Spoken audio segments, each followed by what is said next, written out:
Hello class. So last class में हमने thermodynamics का फर्स्ट लॉ ऑफ थर्मोडायनेमिक्स समझ लिया था एंड हमने लास्ट क्लास में समझा था कि फर्स्ट लॉ ऑफ थर्मोडायनेमिक्स का जो फॉर्मूला होता है वो होता है delta U equals to delta Q minus delta W. ये ऑल्टरनेटिव फॉर्म था थर्मोडायनेमिक्स की इक्वेशन का था। ओरिजिनल इक्वेशन थी delta Q equals to delta U plus delta W. Mathematically ये दोनों फॉर्म्स सेम है बट ये दोनों फॉर्म्स दो अलग अलग चीज़ को एक्सप्लेन कर रही है। अगर समझा जाए तो पहली फॉर्म एक्सप्लेन कर रही है by the principal of conservation of energy. जितनी हीट हम सिस्टम को प्रोवाइड कर रहे हैं उतनी चेंज ऑफ हीट काम में आ रही है इंटरनल एनर्जी को इंक्रीज करने में, प्लस पार्टिकल ने जितना वर्क डन किया है उसमें यूज आ रही है। अगर हम नेक्स्ट इक्वेशन को देखें delta U equals to delta Q minus delta W, इससे हमें पता चल रहा है कि जितना भी हम हीट सप्लाई कर रहे हैं ऑब्जेक्ट को और जितना भी वर्क डन पार्टिकल ने किया है, अगर उसका हम डिफरेंस फाइंड करें तो हमें चेंज इन इंटरनल एनर्जी मिल जाता है।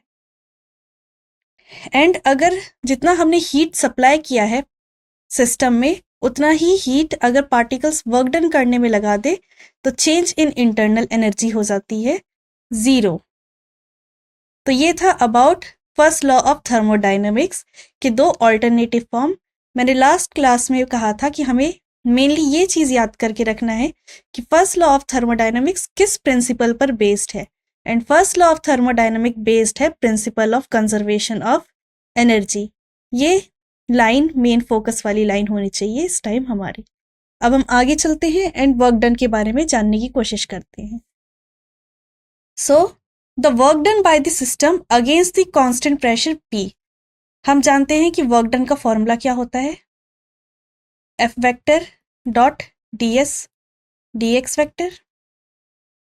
ठीक है, तो डेल्टा W किसके इक्वल हो जाएगा, F dot delta x vector.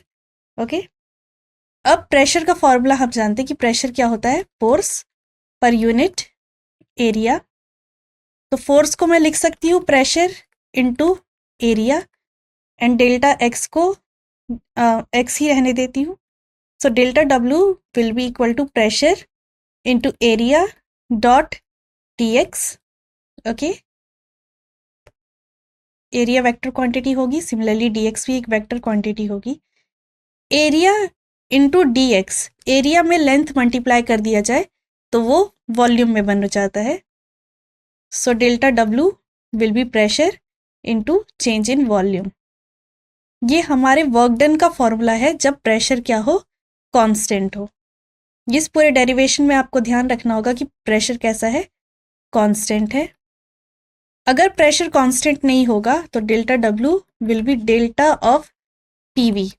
PV variable है प्लस वॉल्यूम भी वेरिएबल है, बट अगर प्रेशर कांस्टेंट हो तो पी डेल्टा से बाहर आ जाएगा। So delta W will be equals to P delta V. ये फॉर्मूला हमें याद रखना है। अब इस पूरे चैप्टर में वर्क डन के लिए फॉर्मूला फोर्स इनटू डिस्प्लेसमेंट की जगह प्रेशर इनटू वॉल्यूम यूज हो रहा होगा। एंड हमें ध्यान रखना होगा कि प्रेशर हमने कैसा एज्यूम कर रखा है, कांस्टेंट एज्यूम कर रखा है। इस पूरे के पूरे चैप्टर में हम एक और चीज के बारे में बात करेंगे which will be PV graph, pressure volume graph. And pressure volume graph कैसा भी आ रहा हो उसका जो एरिया होगा, प्रेशर वॉल्यूम ग्राफ का एरिया हमें हमेशा वर्क डन देगा। So area under PV graph, pressure volume graph gives work done. जैसे फोर्स डिस्प्लेसमेंट के बीच का ग्राफ हमें वर्क डन दे रहा था, सिमिलरली प्रेशर वॉल्यूम का ग्राफ हमें वर्क डन देगा। तो ये सब था information about the work done. इस चैप्टर में हम वर्क को कैसे ट्रीट करेंगे एंड कैसे उसकी कैलकुलेशन करेंगे, एंड इस फॉर्मूले का हम जनरली इस्तेमाल करेंगे, work done equals to P delta V. अगर छोटा वर्क डन होगा तो D W is equals to P D V, इसका भी हम यूज करेंगे। So this is all about work done by the system against a constant pressure P। अब कुछ क्वेश्चन हम सॉल्व करने की कोशिश करते हैं।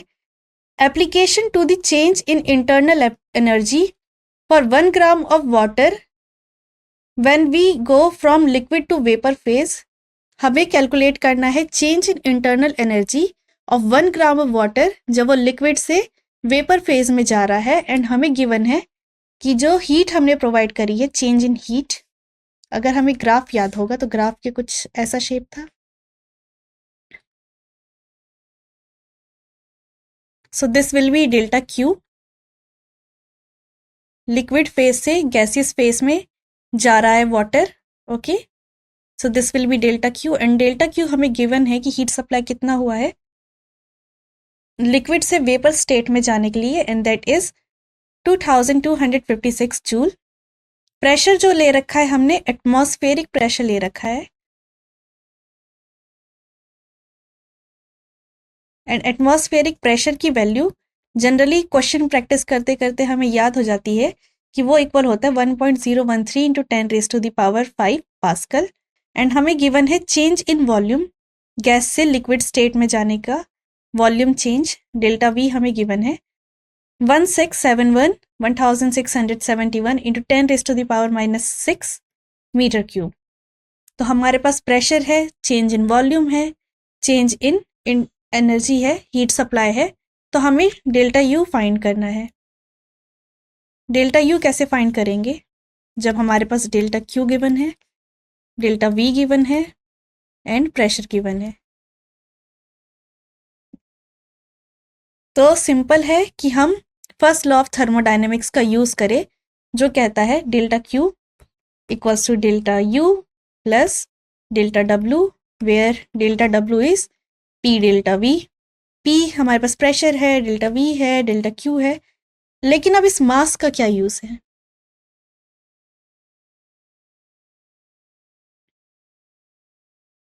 मास का भी तो कहीं ना कहीं रोल हो रहा होगा। तो मास के बारे में अभी मैं आपको एक्सप्लेन करती हूँ। सबसे पहला काम वही, हम डेल्टा डब्ल्यू कैलकुलेट कर रहे हैं, which is P delta we. Pressure हमें पता है, डेल्टा वी हमें पता है, हमने डेल्टा डब्ल्यू कैलकुलेट कर लिया। And first law of thermodynamics से हमने डेल्टा यू भी कैलकुलेट कर लिया। सो डेल्टा यू मास से इंडिपेंडेंट है, इस इक्वेशन से हमें पता चल रहा है। सो मास की इंफॉर्मेशन हमें कोई यूज़ नहीं आई कैलकुलेट करने के लिए इंटरनल एनर्जी, अगर हमें pressure, volume and heat supply given है तो। ओके, अगर इनमें से कोई क्वांटिटी गिवन नहीं होती तो कहीं ना कहीं मास का यूज़ आ जाता, बट बिकॉज हमें डेल्टा क्यू भी गिवन है, हमें प्रेशर भी गिवन है, एंड डेल्टा वी भी गिवन है, डेल्टा यू हम इजीली कैलकुलेट कर सकते हैं, हमें मास के बारे में इंफॉर्मेशन पता भी ना हो तो भी। सो ये अच्छा क्वेश्चन था। अब हम आगे चलते हैं।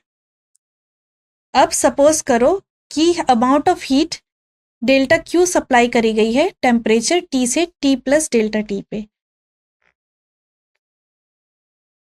यहाँ पर हम अपना टेम्परेचर ग्राफ लिखते हैं, एंड यहाँ पर हम क्यू लिखते हैं। ओके, ग्राफ कुछ ऐसा था। सो मान लो इस पॉइंट पे डेल्टा क्यू हीट ट्रांसफर करी गई है, एंड टेम्परेचर इस पॉइंट पे टी है, इस पॉइंट पे temperature T plus delta T है। तो लास्ट चैप्टर में, chapter thermal property of matter में हमने पढ़ा था heat capacity, and heat capacity क्या होता है? Delta Q divided by delta T. I hope आपको ये फॉर्मूला याद होगा कि heat capacity of a substance का फॉर्मूला क्या होता है? Change in heat with respect to change in temperature. इसीलिए जो हीट कैपेसिटी है उसकी यूनिट जूल पर केल्विन थी। So heat capacity will be change in heat divided by change in temperature. Okay, अगर हमने डेल्टा क्यू हीट सप्लाई करी है उसका टेम्परेचर टी से डेल्टा टी कन्वर्ट करने के लिए, so this will be the formula of heat capacity. We expect delta Q and therefore heat capacity S is proportional to the mass of the substance. तो heat capacity जो S है वो mass पे depend करेगी, and किस तरीके से depend करेगी? डायरेक्टली प्रोपोर्शनल होगी मास के। तो हम क्या करते हैं, एक दूसरा टर्म डिफाइन करते हैं जो इंडिपेंडेंट हो मास से, एंड उस टर्म को हम बोलते हैं specific heat capacity. Specific heat capacity which is heat capacity divided by mass, and heat capacity होता है delta Q divided by delta T. So heat capacity divided by mass is specific heat capacity. Okay. Further, it could also depend on the temperature. जो हमारा heat capacity था वो temperature पे भी depend कर रहा था. A different amount of heat may be needed for a unit rise in the temperature at different temperature. हमें different substance के लिए different amount of heat require हो सकती है उस substance का temperature बस 1 डिग्री बढ़ाने के लिए. For example, iron है, okay? उसका टेम्परेचर 1 डिग्री सेल्सियस बढ़ाने के लिए हमें ज़्यादा हीट देनी पड़ती है इन कंपैरिजन टू एल्यूमिनियम, जिसको कम हीट देने पे अगर उसका टेम्परेचर 27 डिग्री सेल्सियस है तो 28 डिग्री सेल्सियस में कन्वर्ट हो जाएगा. कम हीट देने में कोई दूसरे अमाउंट की हीट देनी पड़ेगी एल्यूमिनियम के केस में. बट अगर आयरन का केस ले तो उसके लिए कोई दूसरा अमाउंट ऑफ हीट देना होगा. तो जो हीट कैपेसिटी है वो टेम्परेचर पे डिपेंड करती है, वो मास पे डिपेंड करती है. तो हम एक कांस्टेंट डिफाइन कर देते हैं जो कि इंडिपेंडेंट हो जाती है अमाउंट ऑफ मास से, एंड इसी को ही बोलते हैं specific heat capacity. And specific heat capacity इस चैप्टर में अच्छा रोल निभाएगी, तो इसका फॉर्मूला हमें अच्छे से याद होना चाहिए एंड हमें डिफरेंस पता होना चाहिए heat capacity and specific heat capacity. कितना हीट दिया जाए 1 ग्राम ऑफ सब्सटेंस को ताकि उसका टेम्परेचर 1 डिग्री से राइज हो जाए, तो उसको बोलते हैं स्पेसिफिक हीट कैपेसिटी. सो एस को हम बोलते हैं स्पेसिफिक हीट कैपेसिटी, और ये डिपेंड करती है किस पे, टेम्परेचर ऑफ द सब्सटेंस पे. एंड स्पेसिफिक हीट कैपेसिटी की यूनिट होती है जूल, केल्विन, एंड बिकॉज ये मास पे भी डिपेंड करती है तो केजी इनवर्स. ओके, ये इसकी करेक्ट यूनिट है स्पेसिफिक हीट कैपेसिटी की. अब 1 ग्राम ऑफ मास की जगह मोल्स में अगर हम बात करने लगे तो उसके लिए हम डिफाइन करेंगे heat capacity per unit mole. Okay, तो अब सिंपली फॉर्मूला सेम होगा, बस मास की जगह मोलर मास आ जाएगा. तो इसकी यूनिट चेंज हो जाएगी जूल पर केल्विन मोल. अगर हम मास की जगह मोल की टर्म्स में बात करने लगे तो हमें किससे डिवाइड करना होगा, मोलर मास से डिवाइड करना पड़ जाएगा हीट कैपेसिटी को, ताकि हमें स्पेसिफिक हीट कैपेसिटी मिल सके. तो कितना हीट हमें सप्लाई करना है ताकि किसी ऑब्जेक्ट का टेम्परेचर 1 डिग्री राइज हो जाए 1 मोल ऑफ सब्सटेंस का, तो उसको बोलेंगे specific heat capacity of mole, या फिर molar specific heat capacity. And इसे कैपिटल सी से रिप्रेजेंट किया जाता है. Specific heat capacity small S से रिप्रेजेंट किया जाता है, and molar specific heat capacity capital C से रिप्रेजेंट किया जाता है. Like S, C is independent of amount of substance. जैसे small S amount of substance से इंडिपेंडेंट था बिकॉज डेल्टा क्यू खुद मास पे डिपेंड कर रहा था. सिमिलरली जो सी है वो भी इंडिपेंडेंट हो जाएगा अमाउंट ऑफ सब्सटेंस से. सी किस पे डिपेंड करेगा, नेचर ऑफ सब्सटेंस में, कि कितना हीट उसे प्रोवाइड किया जाए ताकि उसका टेम्परेचर 1 डिग्री से इंक्रीज हो जाए. एंड सी की यूनिट होगी जूल पर मोल पर केल्विन. जूल पर मोल पर केल्विन.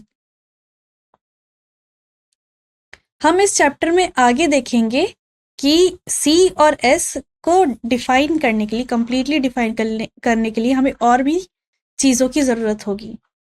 ओके, इसको हम आगे पढ़ेंगे कि हीट कैपेसिटी कांस्टेंट प्रेशर पे क्या होती है, कांस्टेंट वॉल्यूम पे क्या होती है, उनके बीच में रिलेशन क्या होता है.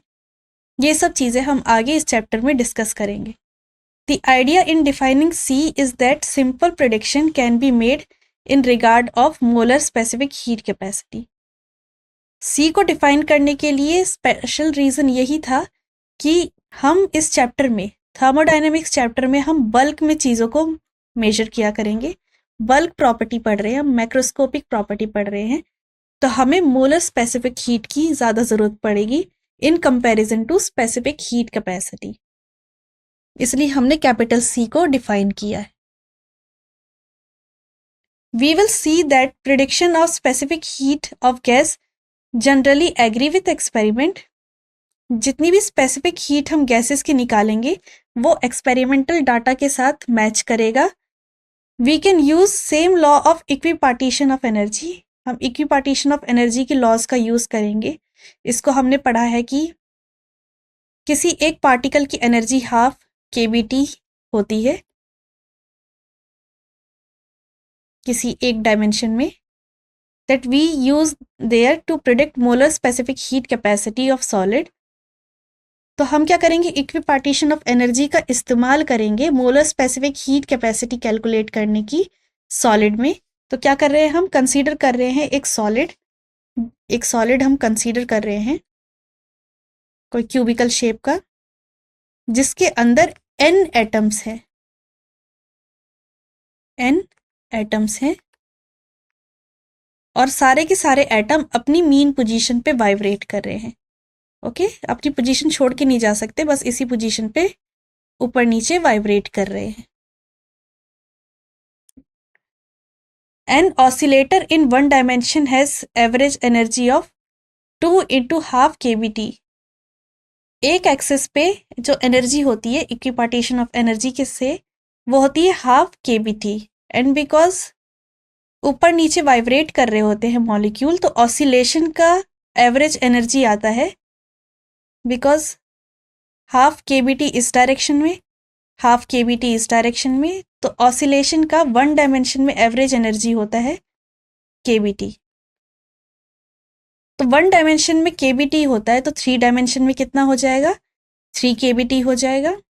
ओके, और अगर हमने बात करी 1 मोल ऑफ सॉलिड की, तो टोटल एनर्जी क्या हो जाएगी, Na से मल्टीप्लाई, जहाँ पर Na क्या होता है, एवोगाद्रो नंबर होता है, बिकॉज हमारे पास n नंबर ऑफ मॉलिक्यूल्स थे,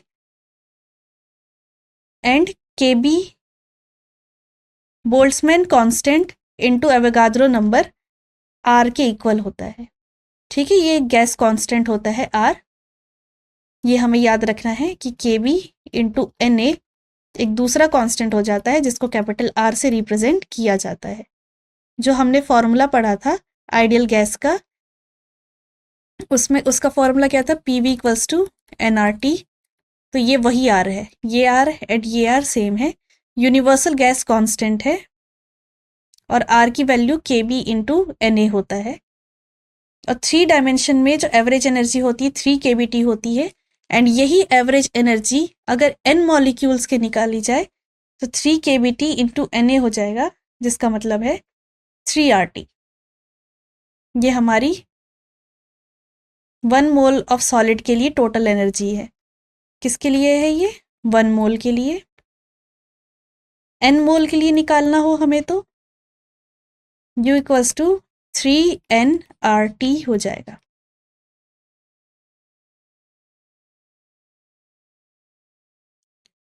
ओके, तो आगे चलते हैं। हमने इस अभी क्या समझा, इक्विपार्टीशन ऑफ एनर्जी से हमें पता चलता है कि एक एक्सिस पे एनर्जी होती है ½ kBt, जहाँ पर Kb क्या होता है, बोल्ट्जमैन कांस्टेंट होता है। अगर हम ऑसिलेशन में बात करें, तो ऑसिलेशन में जो पार्टिकल होता है वो अपनी मीन पोजीशन से ऊपर एंड नीचे वाइब्रेट करता है, तो एनर्जी क्या हो जाती है, डबल हो जाती है। तो 1 डायमेंशन में ऑसिलेटर की एनर्जी हो जाती है kBt। सो 1 डायमेंशन पे अगर ऑसिलेटर की एनर्जी kBt है, तो 3 डायमेंशन में कितनी हो जाएगी, 3 kBt हो जाएगी। अगर हम 1 मोल ऑफ सब्सटेंस की बात करें, तो टोटल इंटरनल एनर्जी क्या हो जाएगी, 3 kBt इंटू Na, जहाँ पर Kb into Na universal gas constant capital R हो जाता है। तो ये टोटल एनर्जी आ गई 1 मोल के लिए। अगर हमें n मोल के लिए एनर्जी निकालनी होती तो 3nRT हो जाता। यहाँ तक हमें चीज़ें क्लियर हो गई है। नाउ एट कांस्टेंट प्रेशर किसी कांस्टेंट प्रेशर पे डेल्टा क्यू किसके इक्वल हो जाता है, delta U plus P delta V, ये हमें पता है। एंड बिकॉज प्रेशर कांस्टेंट है तो वॉल्यूम में उतना चेंज आता नहीं है, तो ये वाली टर्म अप्रॉक्सीमेटली ज़ीरो ही होती है। तो डेल्टा यू डेल्टा क्यू के बराबर हो जाता है बिकॉज डेल्टा वी नेग्लेजिबल हो जाता है। अगर इस वे में देखें तो जो सी है हमारा, जो कि delta Q by delta T होता है, वो delta U bye delta T हो जाता है। एंड हमने अभी जाना कि यू हमारा एक मोल के लिए 3RT होता है। So delta U will be 3R delta T. And delta U की वैल्यू अगर ये मैंने यहाँ पुट कर दी तो delta U bye delta T हो जाएगा 3R। तो ये हमारे कांस्टेंट प्रेशर के लिए internal specific heat, molar specific heat का फॉर्मूला है 3R, 3 डायमेंशन के लिए, 3 डायमेंशन के लिए। आई होप आपको ये फॉर्मूला क्लियर होगा। अब यहाँ पर हम देख रहे हैं specific heat capacity and molar specific heat capacity का different volume, different values room temperature पे और एटमॉस्फेरिक टेम्परेचर प्रेशर पे ऑब्जेक्ट्स को रखा हुआ है तब। तो हम देख सकते हैं जो स्पेसिफिक हीट कैपेसिटी होती है वो 1/m, डेल्टा की टर्म्स में लिखती हूँ मैं, delta Q by delta T होता है। And molar specific heat capacity capital C 1/μ molar mass into delta Q by delta T. तो ये उनकी वैल्यूज होती है। तो आप देख पा रहे हो कि जो एल्युमिनियम है उसकी हीट कैपेसिटी बहुत ज़्यादा है। ओके, स्पेसिफिक हीट कैपेसिटी बहुत ज़्यादा है, बट अगर मोलर हीट कैपेसिटी की बात करी जाए तो वो लीड की सबसे ज़्यादा है। And molar heat capacity minimum देखा जाए तो कार्बन का है, और इस केस में अगर मिनिमम देखा जाए तो टंगस्टन का है। ठीक है, तो डिफरेंट हीट कैपेसिटी हमें डिफरेंट फिजिक्स की इंफॉर्मेशन देती है, इसलिए दोनों की दोनों स्पेसिफिक हीट कैपेसिटी बहुत ज़्यादा ज़रूरी होती है। ये टेबल हमें उस चीज़ को शो भी कर रहा है। तो आगे चलते हैं। As shown the experimental measured value which generally agree with the prediction value of 3R at ordinary temperature। तो हमने जो देखा कि डेल्टा जो C है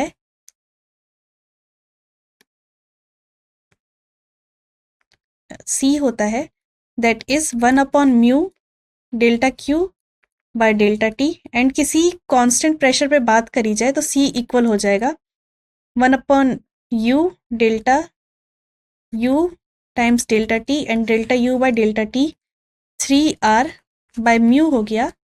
एंड अगर 1 मोल की बात करी जाए तो C की वैल्यू अप्रॉक्स 3R होती है, और उस टेबल से हमें पता चल रहा है क्योंकि सबकी वैल्यू अराउंड 24 के आसपास थी, सबकी वैल्यू अराउंड 24 के आसपास है, आप देख सकते हो। तो सारे के सारे एलिमेंट्स जनरली एग्री कर रहे हैं 3R वाले फॉर्मूले से, खाली कार्बन एक एक्सेप्शन है जिसकी वैल्यू बहुत ज़्यादा ही लो आ रही है। ओके, अब हम जानते हैं specific heat capacity of water के बारे में। तो हीट की जो सबसे पुरानी यूनिट होती है दैट इज कैलोरी। हम जब भी खाना या फूड आइटम देखते हैं तो हम जानते हैं कि हीट कैपेसिटी की कौन सी यूनिट के बारे में हम स्टडी कर रहे होते हैं, कैलोरी के बारे में स्टडी कर रहे होते हैं। एक कैलोरी को डिफाइन किया गया था पुराने टाइम्स में कि amount of heat required to raise the temperature of 1 gram of water. आपके पास 1 ग्राम ऑफ वाटर है, उसका टेम्परेचर 1 डिग्री सेल्सियस बढ़ाने के लिए कितना हीट रिक्वायर होता है, उसी हीट को बोलते हैं calorie, 1 calorie. With more precise measure, it was found that the specific heat of water varies slightly with the temperature. But हमने बहुत ज़्यादा अच्छे मेजरमेंट करने के बाद पता चलता है कि जो स्पेसिफिक हीट होता है वाटर का वो टेम्परेचर के साथ चेंज होता रहता है। It show this variation in the temperature range 0 degree Celsius to 100 degree Celsius. ये जो स्पेसिफिक हीट में वेरिएशन आने का वेरिएशन हमें दिख रहा होता है टेम्परेचर के साथ, वो 0 से 100 डिग्री सेल्सियस के बीच में हमें जनरली दिख रहा होता है। For a precise definition of calorie, it was therefore necessarily to specify the unit of temperature interval. तो अगर हमें कैलोरी को बिल्कुल डीपली सही तरीके से डिफाइन करना है तो हमें सबसे पहली चीज़ तो ये करनी थी कि जो टेम्परेचर डिफरेंस हमें चाहिए था कैलोरी को डिफाइन करने के लिए, कि 1 ग्राम ऑफ वाटर को कितना हीट दिया जाए कि उसका टेम्परेचर 1 डिग्री सेल्सियस से बढ़ जाए। ये जो टेम्परेचर डिफरेंस है कि 1 डिग्री सेल्सियस बढ़ाना है, 1 डिग्री सेल्सियस मतलब 2 टेम्परेचर के बीच का डिफरेंस है। तो ये दोनों टेम्परेचर को हमें बहुत प्रिसाइजली पता करना चाहिए ताकि हमें सही से 1 कैलोरी को डिफाइन कर सकें। तो हमने डिफाइन किया कि 1 ग्राम ऑफ वाटर को अगर 145.5 डिग्री सेल्सियस से 155 डिग्री सेल्सियस पे लाना है तो कितना हीट देना चाहिए, उसी को ही 1 कैलोरी कहा जाता है। ये इसकी करेक्ट डेफिनेशन है 1 कैलोरी की। Since heat is just a form of energy, because heat क्या है, एक टाइप की फॉर्म ऑफ एनर्जी है, उसकी यूनिट साइंटिस्ट लोग जूल ही प्रिफर करते हैं। बट सबसे ज़्यादा यूज्ड होने वाली जो यूनिट है दैट इज़ कैलोरी, तो हमें कैलोरी को भी बहुत अच्छे से डिफाइन करके रखना चाहिए। तो कैलोरी को हमने डिफाइन किया कि अगर 1 ग्राम ऑफ वाटर को का टेम्परेचर हमें 14.5 डिग्री सेल्सियस से अगर 15.5 डिग्री सेल्सियस करना है तो जितना अमाउंट ऑफ हीट हम देंगे वो 1 कैलोरी के इक्वल होगा। एंड ये रिलेशन निकल के आता है। Specific heat capacity of water जो फाइंड आउट होती है वो फाइंड आउट होती है 4.186 जूल पर ग्राम पर केल्विन। तो जो 1 कैलोरी है उसको अगर जूल में कन्वर्ट करना होता है तो सबसे पहले तो सारे सब्सटेंस को हमें ग्राम में कन्वर्ट करना होता है, टेम्परेचर को केल्विन में लेना होता है। तो 1 कैलोरी इक्वल हो जाता है 4.186 जूल, जिसे कैलकुलेशन ईजी करने के लिए 4.2 जूल भी हम लिख देते हैं। सो 1 calorie is around 4.2 joule. And ये जो रिलेशन है कि specific heat capacity of water इतना आया है, इसको मैकेनिकल इक्विवेलेंस ऑफ हीट भी कहते हैं और इसको डिफाइन किया जाता है 1 कैलोरी से। तो हमने क्या कर लिया है, इस specific heat capacity of water से 1 कैलोरी की डेफिनेशन समझ ली है। Since in SI unit we use unit joule for heat, ठीक है, हम एसआई यूनिट में एनर्जी या हीट की यूनिट जूल को प्रिफर करते हैं। मैकेनिकल इक्विवेलेंस जो ये हमने सीखा है कि 1 कैलोरी 4.2 जूल के बराबर होती है, इसका इतना साइंटिफिक वर्ल्ड में यूज़ नहीं आता है, बट डेली लाइफ में इसका बहुत ज़्यादा यूज़ होता है बिकॉज सारे जो फूड आइटम्स होते हैं वो कैलोरीज में ही नापे जाते हैं। As already remarked, the specific heat capacity depends on the process or the condition under which heat capacity transform take place. Heat capacities generally depend करती है अपने आसपास के कंडीशन पे जिसमें हीट का ट्रांसफ़र किया जा रहा है। सो गैस के लिए हमारे पास 2 टाइप की स्पेसिफिक हीट कैपेसिटी होती है। ओके, गैस के लिए 2 टाइप की स्पेसिफिक हीट कैपेसिटी होती है। एंड इस चैप्टर में हम मेनली गैस मॉलिक्यूल के ही मोशन एंड उसके थर्मोडायनामिक्स को समझ रहे हैं। तो ये दोनों हीट कैपेसिटीज़ बहुत ज़्यादा इम्पॉर्टेंट हो जाती है हमारे लिए। तो गैस के लिए कौन कौन सी हीट कैपेसिटी होती है? एक कंडीशन तब होती है जब हमारे पास होता है कांस्टेंट वॉल्यूम।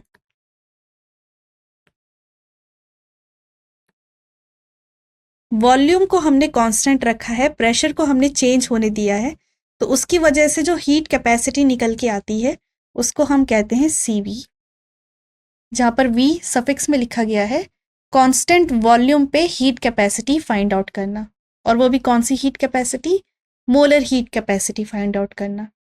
एंड दूसरा है कांस्टेंट प्रेशर पे, हमने प्रेशर को कांस्टेंट कर दिया है एंड वॉल्यूम को इंक्रीज डिक्रीज होने दे रहे हैं टेम्परेचर के साथ। तो इस टाइम पीरियड पे जो मोलर स्पेसिफिक हीट कैपेसिटी निकल के आती है उसको हम लिखते हैं Cp। सो इस वाले पेज पे, इस वाले स्लाइड पे हमने देखा कि स्पेसिफिक हीट कैपेसिटी डिपेंड करती है कंडीशंस पे कि किस कंडीशन पे हीट का ट्रांसफर लिया जा रहा है। तो हमने क्या किया, गैस के लिए डिफाइन कर दिए दो टाइप के स्पेसिफिक हीट कैपेसिटीज। एक होता है कांस्टेंट वॉल्यूम पे और एक होता है कांस्टेंट प्रेशर पे। कांस्टेंट वॉल्यूम वाली हीट कैपेसिटी को हम Cv लिखते हैं एंड कांस्टेंट प्रेशर वाले हीट कैपेसिटी को हम Cp लिखते हैं। Cp एंड Cv का फॉर्मूलाज हम नेक्स्ट क्लास में समझेंगे और डीपली इसके बारे में समझेंगे, और Cp एंड Cv के बीच में क्या रिलेशन है हम उसको भी समझेंगे। तो आज की क्लास यहीं पर कंप्लीट होती है। अब हम नेक्स्ट क्लास में मिलते हैं। Thank you.